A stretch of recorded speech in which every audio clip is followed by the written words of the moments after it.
Hello and welcome to the Blue Hearts Variety Show.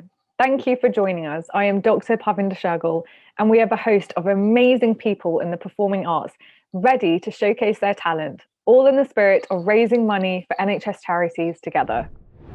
The NHS frontline workers and healthcare staff have been the glue holding us together for the last year, so we would love to be able to show you our gratitude. Please do give what you can in the link below. I understand times may be hard, so if you're unable to donate at this time, please don't worry. Please share the show and the link to others so we can spread the word. We have some stories from amazing healthcare heroes coming up. But to start us off, please welcome our first performer. Lucy is a 23-year-old 2021 musical theatre graduate who works part-time at Pets at Home with her second love, animals. She hopes to bring acceptance and positivity to the industry, performing Not for the Life of Me from Thoroughly Modern Millie. Please welcome Lucy.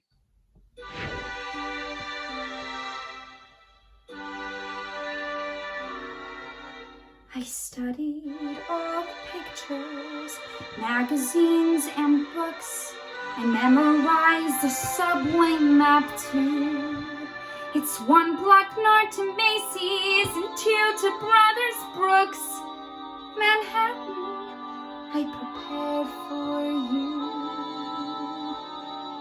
You certainly are different from what they have back home, where nothing's over 3 stories high, and no one's in a hurry or wants to roam. But I do. Will they wonder why? They said that I would soon be good and lonely. They said that I would sing the homesick blues. So I always have this ticket in my pocket, a ticket home in my pocket, to do it as I choose.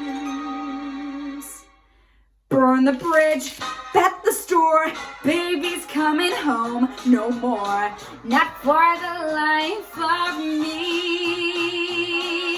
Break the lock, post my bail, done my time, I'm out of jail, not for the life of me. A life that's gotta be more than a one-light town where the light is always red. Gotta be more than a one ghost town where the ghost ain't even dead.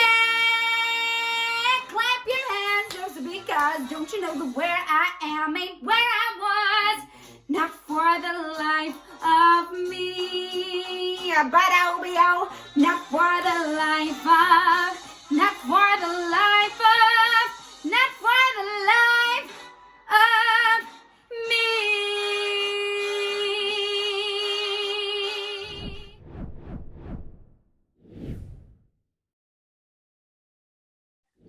How brilliantly talented and uplifting. Thank you so much, Lucy. Now let's check in with Alison, an oncologist who I sat down with to have a chat and hear a story of what it's been like working in the NHS throughout the past year as a consultant. Hi, Alison. We're really excited to talk to you today. Can you tell us a little bit about yourself? Hi, Parvinder. So I'm Alison Birtle and I'm a consultant oncologist, and I work at the Rosemere Cancer Centre at Lancashire Teaching Hospitals, which is in Preston in the northwest of England. And I've been a consultant there for 16 years. I treat genitourinary oncology, so I do prostate and bladder cancer, and I also do testicular cancer for Lancashire and South Cumbria. And I treat patients with radiotherapy, chemotherapy, hormone therapy, and immunotherapies. Well, you're incredibly busy and we're really grateful for what you're doing. And I can't imagine this year has been so difficult for people. How have you and your patients been coping? This year, well, 2020 was a very different year for all of us. And personally, I was slightly different from a lot of my colleagues in that I had to shield for 4 months from literally with 24 hours notice. We had to go to a different way of working, and for me, being able to do it by telephone wasn't acceptable because I need to see my patient. The downside has obviously been exactly that as well. So nothing makes up for giving my patient who is about to go to the hospice or is entering their last weeks of life, the world's biggest hug and holding their hand, and Yeah. nothing makes up for that, really. Yeah. You've touched on such incredible pivotal points. I mean, so many. One, I think people forget that, like you had to shield, that doctors and staff on the front line also have health concerns. And I think sometimes people have forgotten that. Like, there's so much as well, adapting as a consultant. You said you've been a consultant for many years, and then adapting in such a quick way to new technology yourself and dealing with this new modern way, and consultations on Zoom, WhatsApp. I mean, it's a lot for us to learn, I think. So you're not taught that in medical school. And I just wonder, how did you sort of keep yourself motivated? How did you keep yourself positive? Parvinder, it was really hard because when you are at home the whole time, you have guilt that you're not there with your colleagues, but you don't have an alternative. So you try and make up for it by working longer and longer than anybody else. And this time last year over Easter, many of us worked over Easter, whereas usually it would just be the on-call team. You worked your holidays, you worked bank holidays, and the distinction between work and home life blurred. And I think a year on, there's still a lot of blurring of that. So what we took on a year ago in terms of extra work, extra hours, now has almost become the norm. I think we have to try and get away from that being the norm, because otherwise everyone's pretty tired. And I think we're all, all healthcare professionals are human beings, and I take my hat off to everybody in the healthcare profession, and that's in primary and secondary care. But people forget about team members like our porters, like our cleaners. Yeah, I think you really hit on that point. I think when people are remote working, there is that feeling that you have to work harder, because normally at work you have those natural tendencies to walk down the corridor or say hello to a colleague, and you miss out on that, especially if you're remote working. And so you feel guilty if you step away for 20 minutes to get a cup of tea or something, that you might have missed something.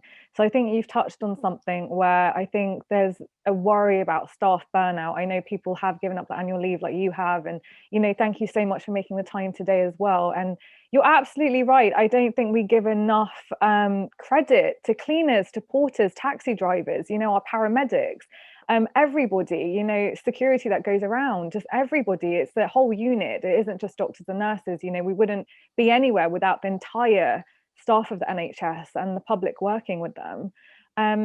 Now, one thing a lot of people have been doing this time is obviously watching a lot of theatre online, a lot of films, TV, to kind of, because it's the only thing lots of people can do. Have you been watching a bit more? Are you into the creative arts? So I love musical theatre, and prior to when lockdown number 1 started last year, I was 5 weeks away from being Velma von Tussle in Hairspray. Well, hopefully we can get you back on Hairspray very soon. Thank you so much, Alison. It's been amazing to talk to you.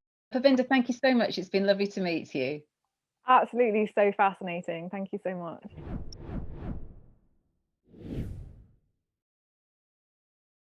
NHS Charities Together is a collection of over 240 charities which support the NHS and their workers.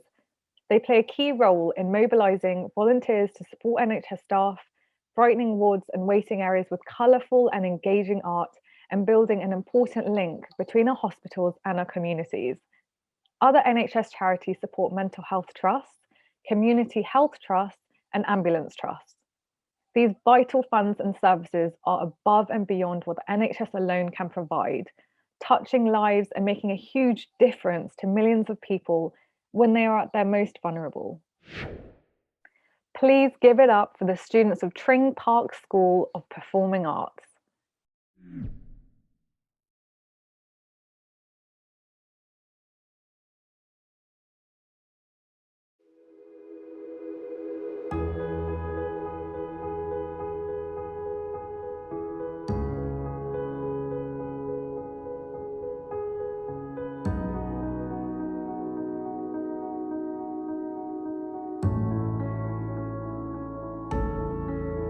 It's just the sun coming out from behind the clouds, and on the streets now I see only overcrowds. I wanna run away from this noise. I just want silence, but I have no choice. My friends keep telling me how different I am. They ask questions, they talk, but when I told them that all people finally grow, they left me all alone. I just want silence. I just want peace. I'm done with fighting, yeah. I want release. I just want quiet. I want no war. I'm done with battling, yeah. I wanna grow. It's just the sky turning black, 'cause it's getting late, and every day people fight. They're full of hate. I wanna run away from this place. I just need silence, but I have no space. My friends are mad at me for leaving the room, and I'm just tired, 'cause I don't know what I could do to help this poor world survive. It's driving me crazy. I just want silence. I just want peace. Whoa, I'm done with fighting, yeah. I want release. I just want quiet. I want no war. I'm done with battling, yeah. I wanna grow. I don't wanna fight no more. I don't wanna lose what's mine. I don't wanna argue, no. I don't wanna lose control. I don't wanna fight no more. I don't wanna lose what's mine. I don't wanna argue, no. I don't wanna lose control. I don't wanna fight no more. I don't wanna lose what's mine. I don't wanna argue, no. I don't wanna lose control. No, no. It's just the sun coming out from behind the clouds, and on the streets now I see overcrowds. I wanna run away from this noise. I just want silence, but I have no choice.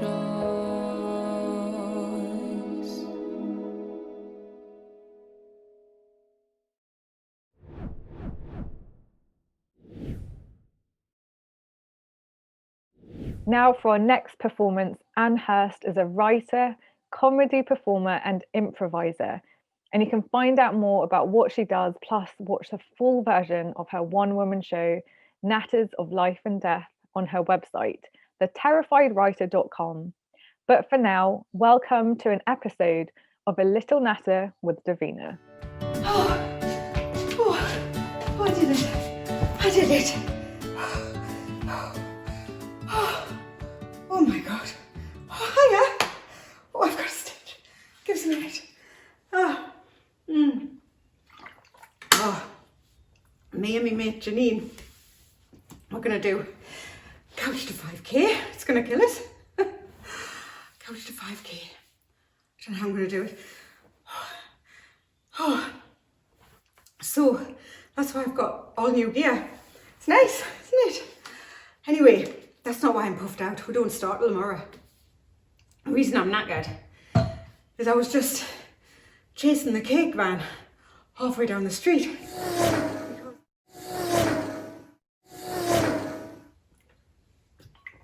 So I bought myself some new kit, motivation and that, you know. And I was just trying these leggings on. They're so tight. It was a nightmare getting them on. It's like trying to stuff a duvet into a pillowcase, man. Horrific. I was doing that and the doorbell rang. Barry from the cake shop, wasn't it? So I pegs it down the stairs. By the time I got the door, he'd buggered off. He was halfway down the road. I'm shouting of him, Barry. But I saw him at the lights, so I just went for it. And I ran, and I caught him. So the cake shop has set up this weekly subscription service, you see, and me and Janine and the lasses, we've signed up, and you get a cake a week, which is lovely.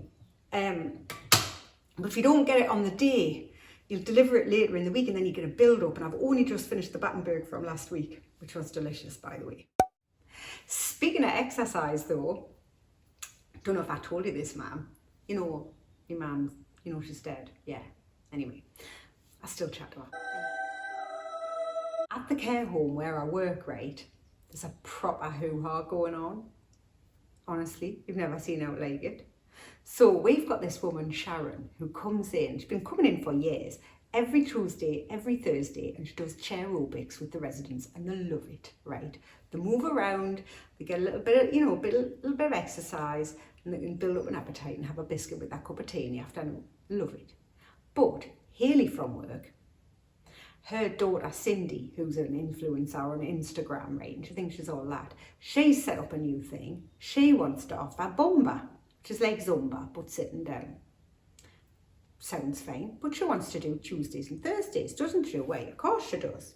And Sandra, quite rightly, who runs the care home, says, no, you cannot have Tuesdays and Thursdays. That's Sharon's day for chair aerobics. She says you can do Bumba on Mondays or Wednesdays or Fridays. No, she says, Cindy says, I cannot do that because she works with her mate Jasmine on a Wednesday and a Friday. Now, Jasmine is a mompreneur because she's got little ones, and the two of them do influencing together. I don't know what that means. I don't know what they do, but anyway, they spend the rest of that time doing influencing together and mompreneuring, whatever that is. So there's a proper argument going on. Now, as much as I love Sharon and I'm dead loyal to her, I've got to say I'm quite intrigued by Bumba. I don't know what it's going to involve, but I do like the sound of it. But just to throw someone else into the mix, right? Vivi and Vikram, who come in on a Friday to cut hair, they run a business called Care and Hair. Care and Hair? Hair and Care. Hair Care. Care Bears. Care Hair. I don't know. Something like that. It's on my van. I must read it. I'll have a look next time. They want to do something that Vikram's just setting up, because Vikram's got a couple of side hustles and all, and one of them being fitness, and he wants to offer hair aerobics. Now, hair aerobics sounds all right, but I don't know about you, but when I'm getting my hair done, I just want to sit and enjoy myself and relax. I don't want to be moving around doing exercise while I'm having a blow dry. Anyway, so that's what's going on. Can you believe it? Proper arguments. I just keep out of it myself, like, because I'm in the office. Right, I've got to get on. Oh, I'm just checking my steps for the day. 480. That'll be back and forth to the lights. Right. Not bad going. Right, I've got to get on. I've got to get showered. I've got a cake to eat, and I've got to make some notes about tonight for Cake Club. So I'll catch you again. Nice to chat.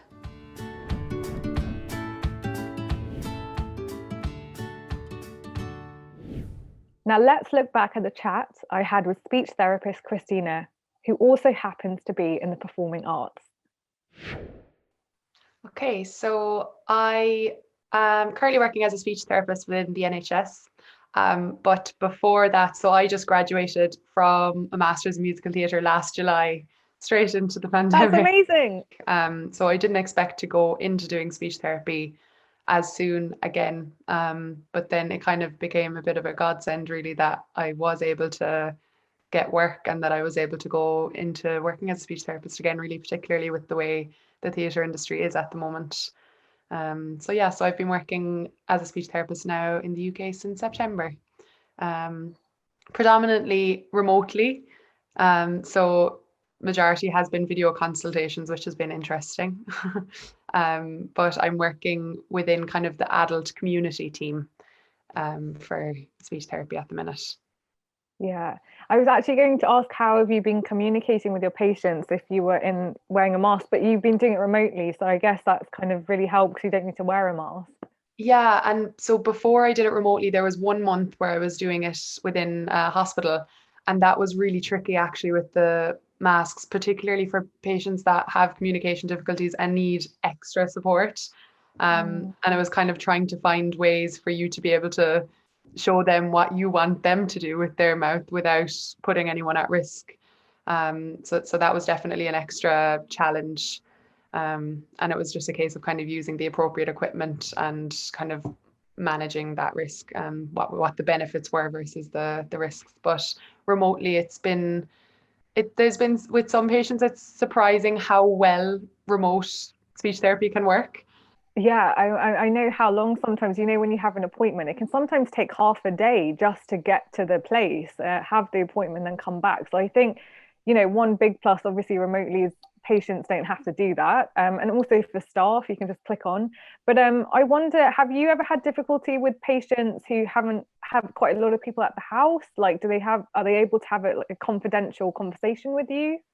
Yeah, so that has been quite a factor actually with some people who maybe don't are living alone or maybe have carers that just call a few times a day. For doing the virtual sessions, there's a little bit of a risk in that. So I also do swallow assessments.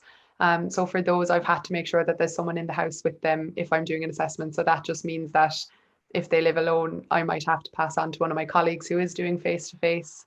So it sounds like you've been doing a lot of organising, because to book an appointment, it seems like you have to have someone there to do the swallow assessment, to make sure everything's safe. So that sounds like it's an additional stress. How have you been Oh, coping with that? massively. I've gotten really good at using technology and using Teams.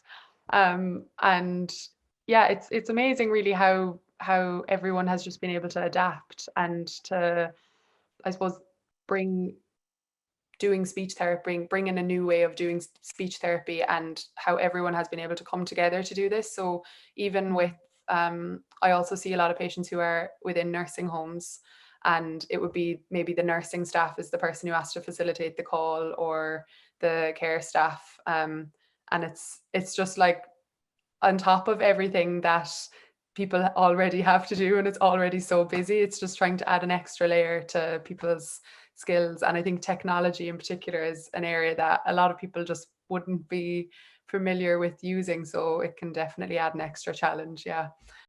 Do you think, I think the creative arts has helped so many different people this time. Do you think it's helped you and your patients during this time? Oh, absolutely. I think I definitely, for myself, it's been able to keep me motivated, and even to see it's really lovely to see online all of the different ways that the arts have been able to help bring people through this time and to keep people's kind of morale up, and I suppose bring some positivity into all the way into people's homes as well. And for patients in hospitals and things and in nursing homes, there's been lots of different, I suppose, kind of live streamed events that patients have been able to access, which is quite nice as well. So yeah, there has been a nice link made. And I think it's really interesting because you have obviously so many incredible skills, like the creative side, or in a way, of speech, and also then the educational side and the NHS of it. And in this way, you've kind of used this time as a positive and reflecting on yourself and where you want to go, and hopefully combining the two careers, which I think is amazing. Yeah, I think there's obviously been some parts where it's been very hard and you wake up and it's like, oh, just full of frustration and worry and everything. But then the next day is always going to be better. So it's just a case of trying to push through, I think, for the moment. Yeah. That's amazing. Thank you so much for doing the interview. That was great. Oh, thanks for having me. Please donate what you can and share the link below. Enjoy the show.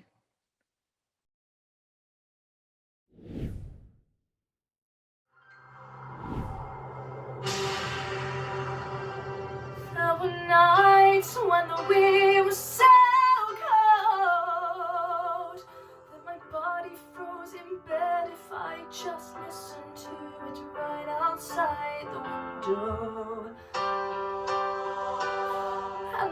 days when the sun was so cruel that all the tears turned to dust, and I just knew my eyes were dragging up forever. I finished crying in the instant that you left, and I can't remember where or when or how, and I banished every memory I had ever made.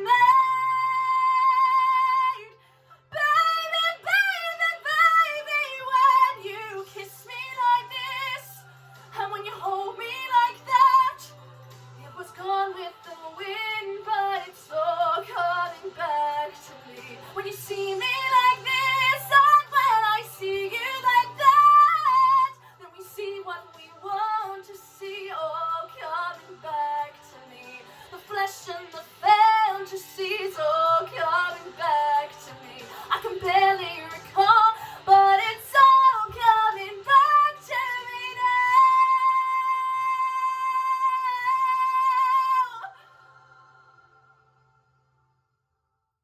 And you kiss me like this. Next up, we are going to hear Claire's story. So firstly, tell me a bit about yourself. What do you do? So I'm a care support worker for adults with learning disabilities, and I work in a residential home and day centre here in Kent. So obviously with COVID, I know especially residential care has been hit quite hard. How have you found it, and how have your patients found it? Actually, the residents have coped really well considering all of the changes in their lives, because obviously they've been shielding since last March, and so they weren't allowed to go home at Christmas, and their families are having to visit outside behind a screen. So it hasn't been easy on them, and all their, particularly their day-to-day life has obviously had to change with like their clubs and their going out shopping and going swimming and the things that they really enjoy doing, because they're all very social. So yeah, it hasn't been easy on the residents or the staff. It's explaining it to them and explaining it to them in a way they'll understand as well, because some of them have a better understanding than others. Yeah, certainly with learning disorders, obviously your communication obviously is really vital, because they all take in information so differently. I mean, it sounds like you guys have been doing an amazing job. You know, saying that they've been doing really well. I mean, that's obviously, you know, a certificate of well done to all of you. How have you been doing that? What's your secret? So we've been keeping the residents occupied by doing sessions with them during the week, and that's given them some sense of routine, which has really helped. Again, it's just the staff when we're in the houses, it's just trying to, again, it's just have some sense of, I say the word routine a lot, but routine and normality as much as possible. And it hasn't been easy, obviously, with the PPE that we have to wear and the rules that are in place for the staff. So that hasn't been the easiest, particularly in the hot weather for myself, I will admit. But it's also just with the masks on, some of them who can't hear or communicate as well, they've found it more difficult. So it's just working around that as well. I think you've raised a really important point, because I remember, and rightly so, a lot of people who have communication difficulties weren't able to see sort of the mouth movement. How have you worked around that, like in order for them to feel supported? It's been difficult, but we have, obviously we use Makaton sign language sometimes for the residents who require it, and we've even found like YouTube videos of like Makaton songs and Makaton day-to-day signs, so that we can kind of improve our skills and theirs at the same time, which has really helped. That's incredible. And I understand you have a lot of amazing gifts. Is this right? You work in musical theatre, is that right? I do amateur theatre, yeah. So, well, I did. Haven't done it since last February, but yeah, So outside of work, I'm with different amateur theatre groups and always performing. Gosh, do you think you'll go back to performing when COVID's over? Oh God, yeah, I can't wait. It's been too long. Oh, well, Claire, this has been amazing. Thank you so much for having a chat. It's been really great to know you. Oh, thank you for having me.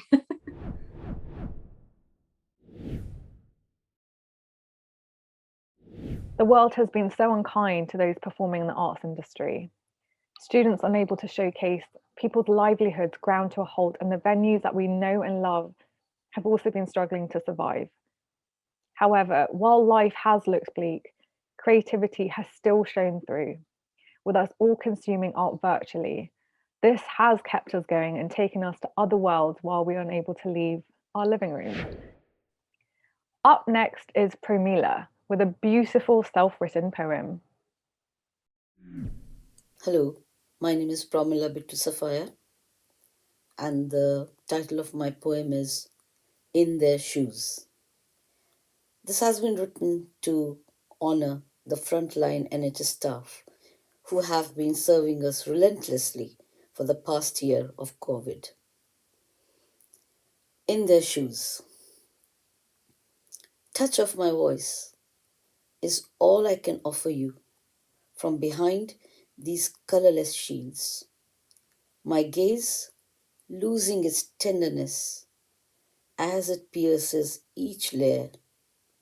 My smile of reassurance fogging up with each breath of mine.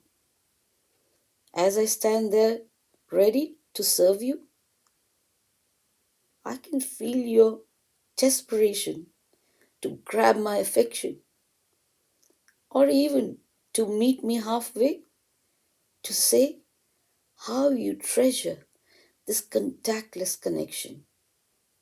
A bit like love at first sight. My love for you is pure, selfless.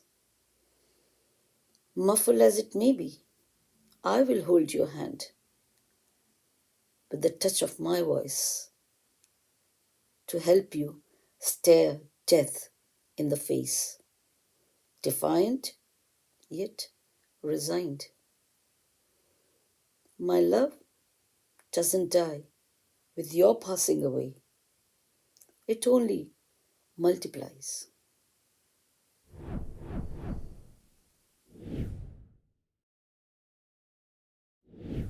Next up, we have flatmates Molly and Rebecca, who both graduated from Arden School of Theatre in 2020 and have since become great friends and flatmates. They are thrilled to be able to perform together after a tough year for theatre graduates and everyone in the theatre industry, and even more, so much for a brilliant cause. Performing the mashup of Happy Days Are Here Again and Get Happy, welcome Molly and Rebecca.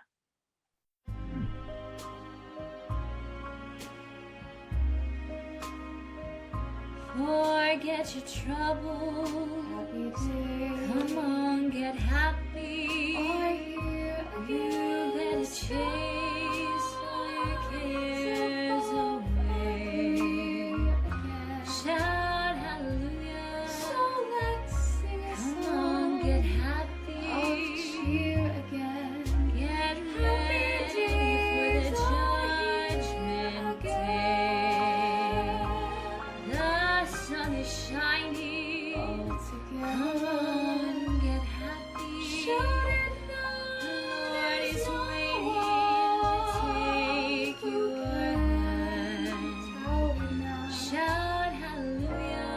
So let's tell the world. Just get happy about it now. We're happy days are here again.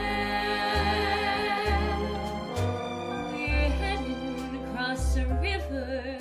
Soon your cares will all be gone. There'll be no more from now on. From now on,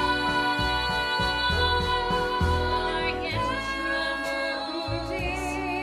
Come on, get happy again. The skies above are clear again.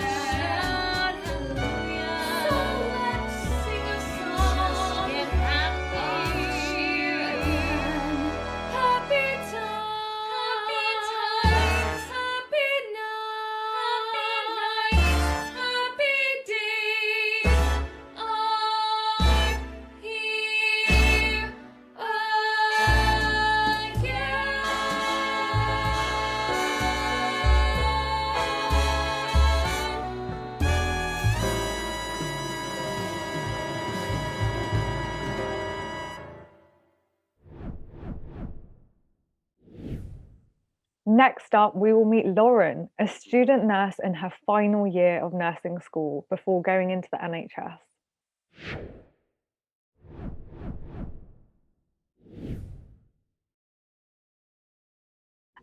So I understand you're a student nurse, is that right? Yeah, I am at the moment. I'm at King's in London. Wow, and which year are you in now? My final year, so third year. So hopefully you will be an official nurse like this year.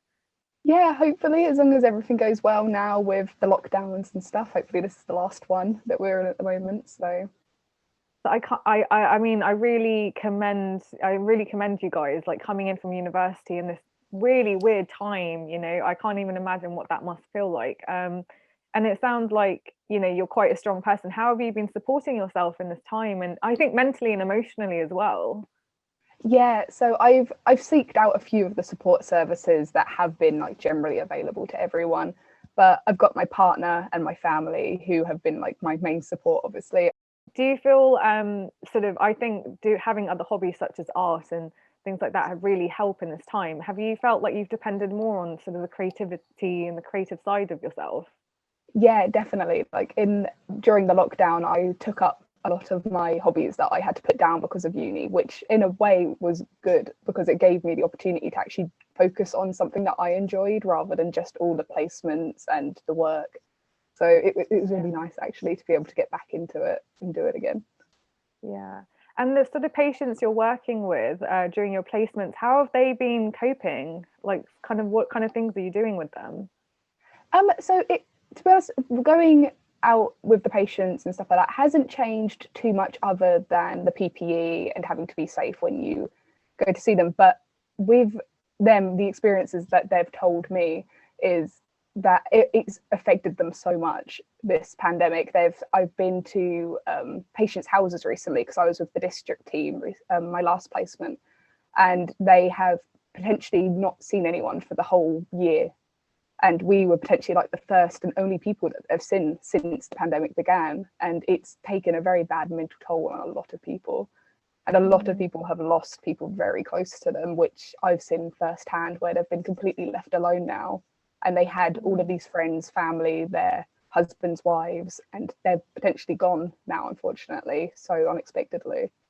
It's very sad. Yeah, and you said you have quite a lot of support at home. It sounds like you have a really supportive system around you.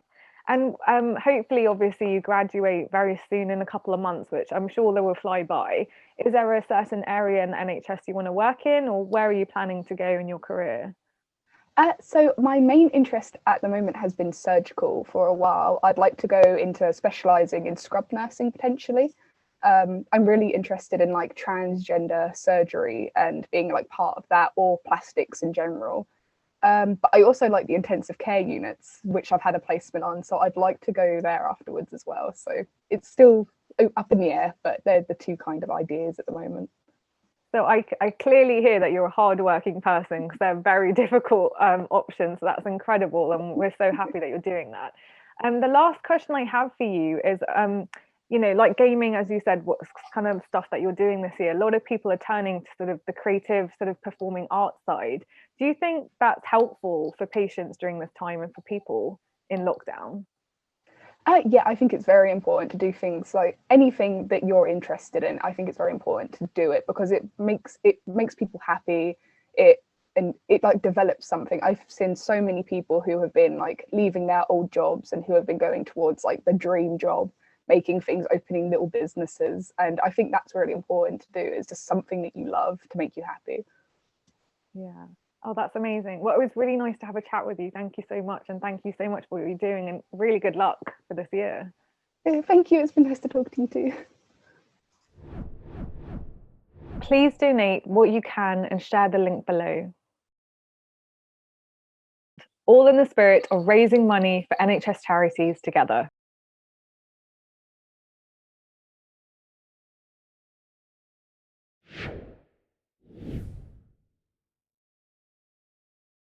Singing us out, we have the extremely talented students of Tring Park. Thank you all for joining us and showing your support. Stay safe and be kind. Said that you'd leave me. Well, let's wait and see. honesty, it's my turn to drop my leaves. Don't be too hasty in moving on. Think you should wait a moment to see that, baby, people changing, including me. I can be the person you want me to be. People change, so just see I'm not all that I seem. What's the point in being introverted when I can just say it out loud to you, baby? To you, to you, to you, to you, to you. What's the point in all these pretty trees if you won't give me the room to breathe now? Yeah.